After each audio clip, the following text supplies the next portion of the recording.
Walang... Paano kasi, halatang halata naman na sikip ang dibdib. Yung, galit na galit siya nangyari.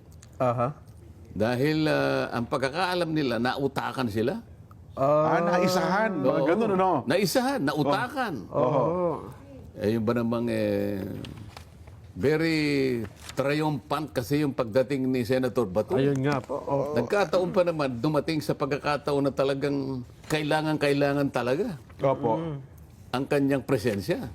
Pero di ba siya, bago naman yan, Sen, sabi, alam naman namin na mangyayari, anytime pwede kami mapaltan. Handa naman kami sa ganyan. Salita lang nila yon. Ganun ho ba? Para namang hindi mo naman alam yun eh. Hindi kasi bago ito nangyari noong Lunes, yun na po ang ipinamamarali nila. Ngayon na lang nila sinasabi yan. Ganun ho. Hindi mo ba alam yung... ngayon parang Opo. napasulat yata sa banal na kasulatan yan eh. Ano ho ito? Di ba?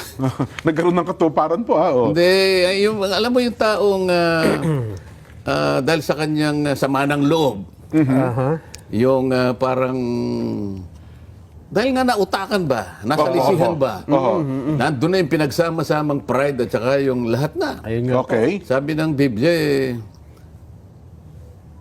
parang mga liyong umuungal eh. Di ba? Na okay. parang sa lahat, minuminuto gumagawa ng paraan para makaganti. Mga ganon eh.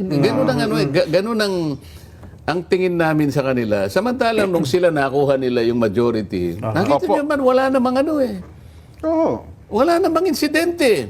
Ang totoo niyan, siguro, pwede mo pang saluduan si dating SP Chis Escudero. Ay, opo. Na nung makita niya na hawak na nila yung majority, siya pa yung nagsabing, we congratulate the new majority, ganyan. Yes po. Walang anumang pangyayari. Opo, at siya pa nagpanumpa kay SP Siya pa Soto. nagpasumpa. Kasi siya, at ang iba sa amin, alam namin na talagang nangyayari yun. Ang Senado ay isang institusyon na kapag yung makasama mo ay hindi na nagugustuhan yung pamamalakad mo, sila ay mag-uusap. Opo. Teka muna, kailangan mapalitan na si ganito kasi mukhang ang direksyon natin ay papunta rito. Yung dapat nating gawin, hindi na napupunta rito. Parang may tinitingnan nyo ngayon. Sige, palitan natin. Nangyayari yung kahit anong panahon eh. Aba, ngayon parang lahat na lang. Gusto nilang gawin para sa ganun makuha nila kagad. Maibalik sa kanila. Kasi ang sabi nga nila, 99.99%.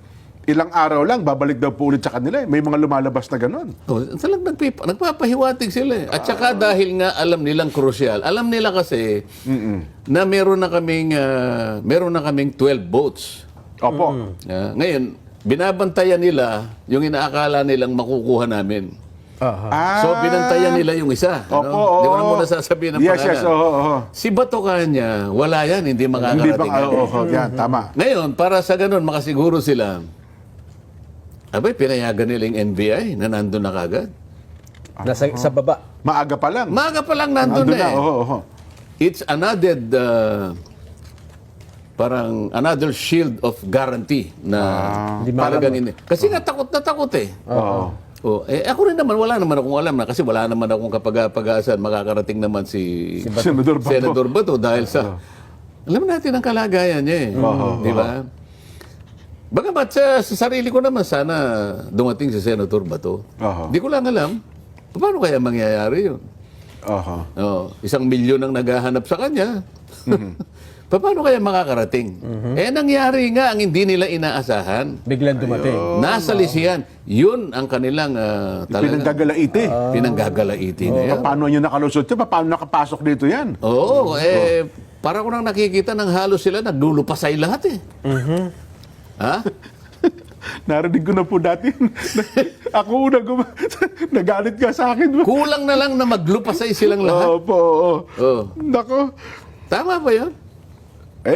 Well, mali yon, Sen. Kasi sabi nyo nga, talaga naman, alam naman nila, kasi sa bilang ninyo na siyam at sila ang 13, anytime talaga, pwede talaga mangyari yun. Oh, pagkatapos doon, lumabas silang lahat. Pumunta sila doon sa aming, meron kaming lounge eh. Opo. Senator's Lounge eh. Opo. Eh ako naman, siyempre, gusto ko rin malaman kung ano yung pinag-uusapan nila, di ba? Eh di pumasok naman ako. Oho.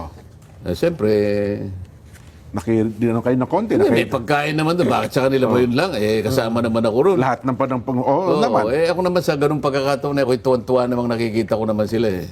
Kung paano sila naglulupasay, di ba? Alam mo, naririnig, may nakikinig ngayon sa sinasabi ko, kaya kailangan sabihin ko ito. Oho. O, di siyempre, nakiumpo ka naman ako ron. Opo. O, di yan. O, ba't ka ako ang pupula ng mga mukha ninyo? Ano ba yung mga iniinom nyo?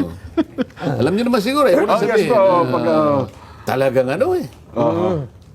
Ang sasama ng loob. Oh, sabi ko, malagihay na kayo. Palagi. Parang, Oo. iba nga yun na. Kami ba ganon? Oho. Ako nga, sinasabi ko sa inyo, pinilit ko pang tapusin yung hearing ko eh. Nung ako pa ang chairman ng Blue Ribbon Opo, ko. kasi Umabot pa ako ng alas 4 ng hapon eh. Nung tagpo na yun, kayo Talagang- po mismo, yes, nakamonitor kami nun eh. Hindi ko alam. Alas 12 pala ng tanghaling tapat, nakuha na nila. Nag-meeting na sila. Oo, pero wala akong alam doon. Opo. Kahit siguro malaman kung wala na sa amin, itutuloy ko pa rin dahil kailangan matapos yung agenda namin. Pero sila, nakita mo, Oho. wala nang,